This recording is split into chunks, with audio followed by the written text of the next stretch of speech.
Okay guys, let's do this. The Happiness Box, a wartime book of hope. Well, looks a little sad. Well, it's not sad. It doesn't look sad because you know why it's not sad? It's because a wartime book of hope. It's a book of hope. Okay, ready? Let's do this now. Let's see what this book's all about. In 1942, Sergeant Griffin was a prisoner of war. With Christmas approaching, he decided to make a book for the children cooped up in nearby Changi Prison. The book was said to contain the secrets to happiness, but the enemy was suspicious. This is the inspirational true story of a book that became a national treasure. How exciting! How exciting is this, guy? How exciting! Let's do this. The Happiness Box, a wartime book of hope by Greenwood and Andrew McLean.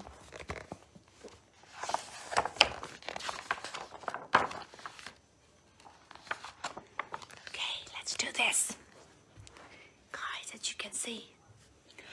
On the eve of surrender, Griff could hear the stutter of gunfire.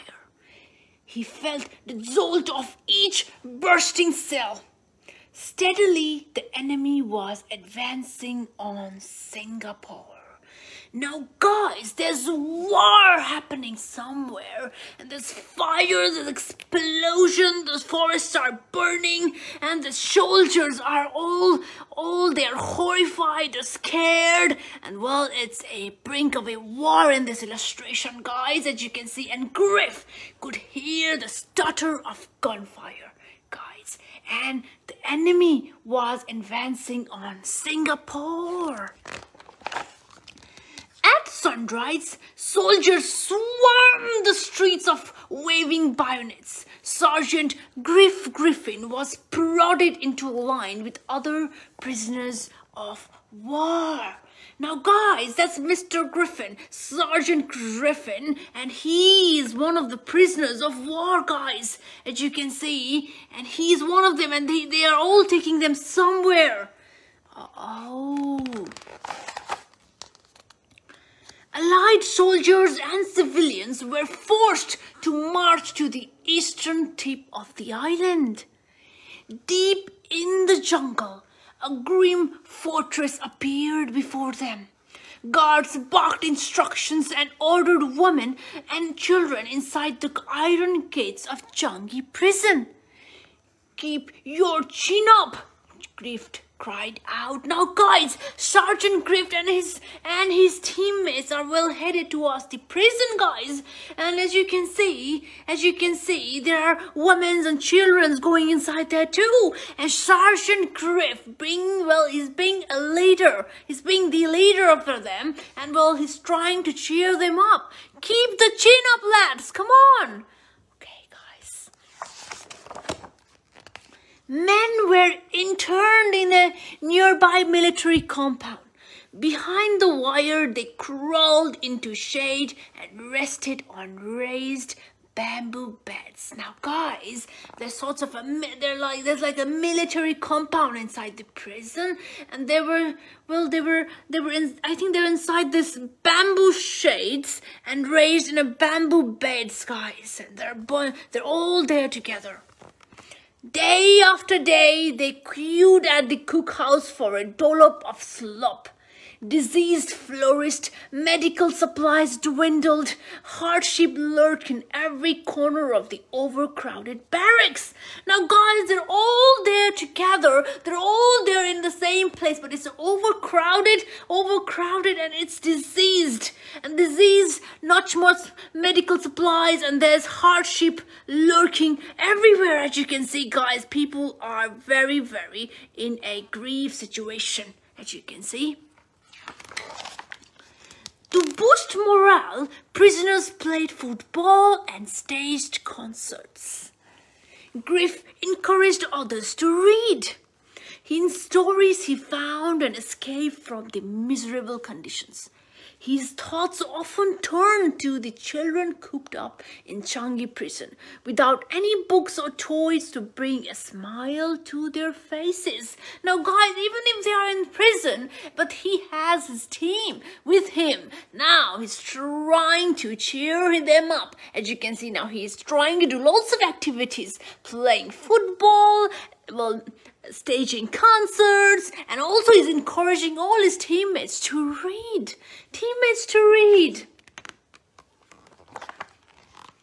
It's nearly Christmas, Griff told his mates. I wish there was something we could do to cheer those kids up. Captain Greener commanded the education center. We could make presents, he suggested. Camp guards thought it was a good idea. Even their commander agreed.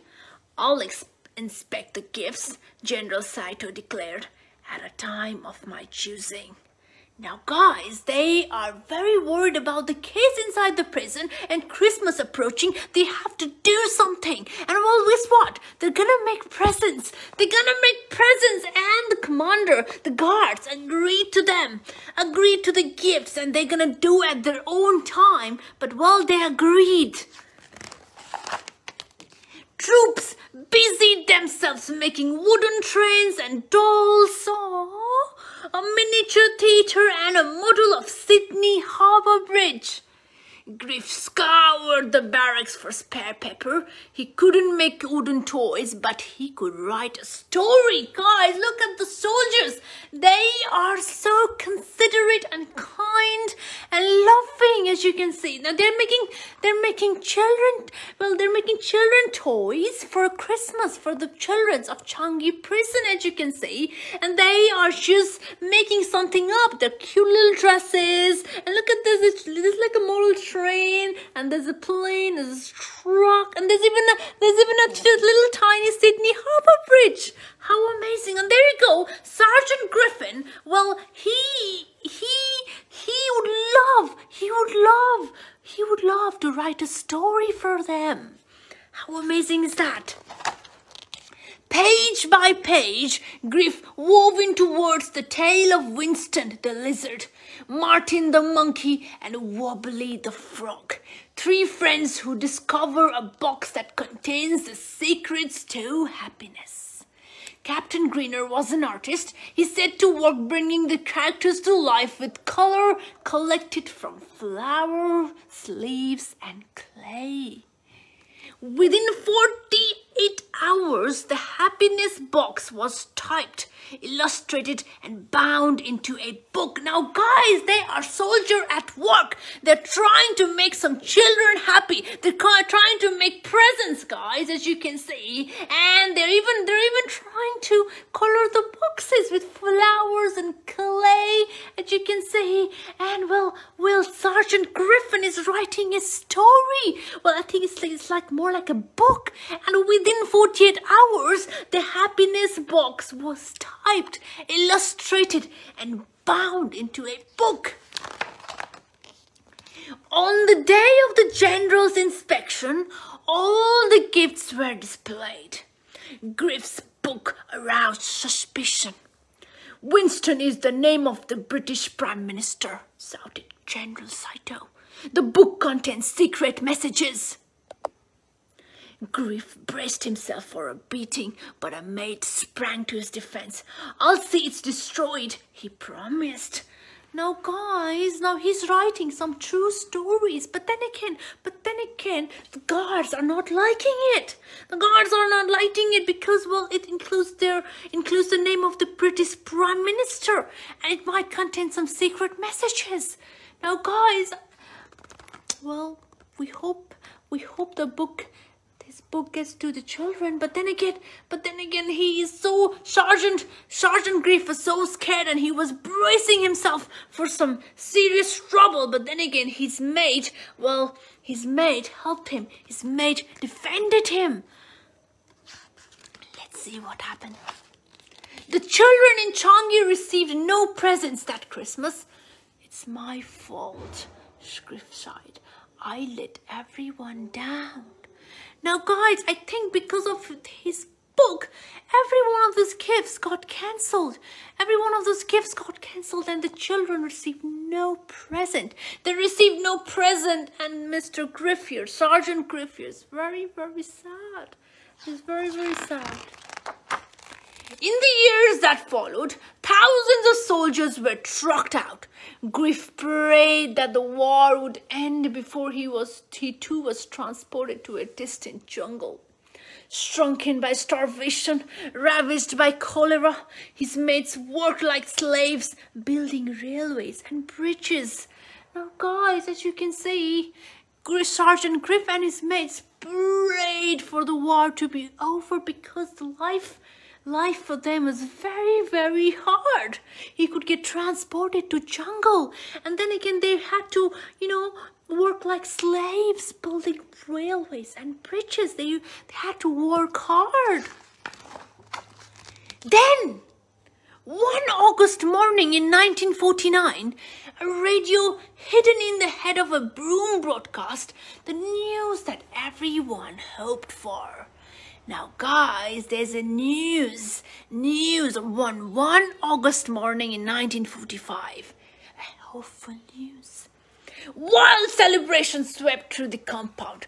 Prisoners banged on pots and pans when word of a Japanese surrender floated from the sky. Now guys, there's a message of hope floating from the sky, as you can see. And I think for them, the war is over. And look at that rejoice, that happiness. And they, as you can see, they are very, very thin. They've been working so hard, praying for the war to be over. And finally the messages of hope raining down on them. This is one of the most beautiful pictures, as you can see. After the liberation, Griff's mates returned to the barracks garden and dug up a box. Inside was a handmade book. The print was smudged, the color had faded, but the happiness box had survived.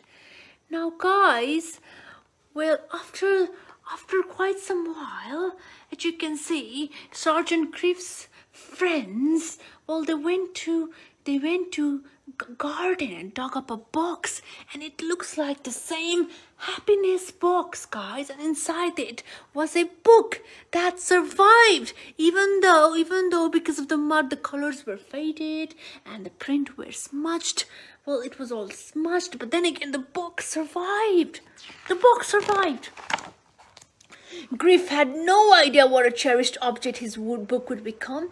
Written in dark times to raise the spirits of children, the happiness box was declared a national treasure and toured the country alongside other treasures from Australia's great libraries. Now everyone can discover the secrets the happiness box contained. Now guys, his book is traveling the world, is also known as, is also pointed as one of the national treasure, guys. And everybody's learning about Sergeant Griff and his mates and their struggles and the time of war and his hope for the children. As you can see, they all are studying it, and he is immortal. He is immortal. As you can see, everyone is looking at his book. And that's, as you can see, and that's Sergeant Griffin, and that's Captain Greener, and they all exist in our history, guys. They all was in our history. Well, as you can see, let's see what this book was all about. The Happiness Box. The Happiness Box was created in December 1942 by Australian prisoners of war as a Christmas present for children interned in Changi Prison, Singapore. The animals featured in the story were based on people Sergeant Griffin knew. Lieutenant Colonel Webster had an injury from World War I. He used to sway when he walked in the prison garden and was known as Wobbly Webster. He became Wobbly the Frog. Sergeant McDougall was the bee that knew everything. Martin the cook became the Martin the monkey. The Victorian solicitor that Sergeant Griffin knew before the war became the wise tortoise. The book was written for children to chase away fear and give them hope. The secrets to happiness hidden in the story were virtues such as the importance of friendship, kindness, compassion, generosity, loyalty, faith, courage, and hard work. Sergeant Griffin hoped that the children in Changi would find these secrets hidden in the story. The happiness box survived the war, having been buried by Major Philip Head, a senior officer in the division, in the codite container, along with the 8th Division's records. After the Japanese surrender, the book was returned to its author. The happiness box was published in 1947 and again in 1991. In 1990, Sir David Griffin donated the original book to the State Library of New South Wales. Between 2005 and 2007, hundreds of thousands of Australians saw the happiness box when it toured the country along with Sir John Bradman's cricket bat, Ned Kelly's helmet, and more than 100 significant items in the National Treasures from Australia's Great Libraries expedition. What an amazing, amazing, amazing, guys. What an amazing journey we just read. For Eric, MG, to Max and Judy Thompson, and Christopher and Barbara Pate, great friends and mentors, AM. Acknowledgements: Edward and Alistair Griffin, Dorothy and Guy Greener, Helena Chung, Jane Albert, Sarah Foster, Sue Whitening, and Wayne Harris. What an amazing book, guys. The Happiness Box, a wartime book of hope. And what an amazing, amazing, amazing person, guys. Sergeant Griffin, and he inspired us all. He was so great. He wrote a book for children inside the prison, and then again later that book survived. The book survived and toured the world and inspired everybody.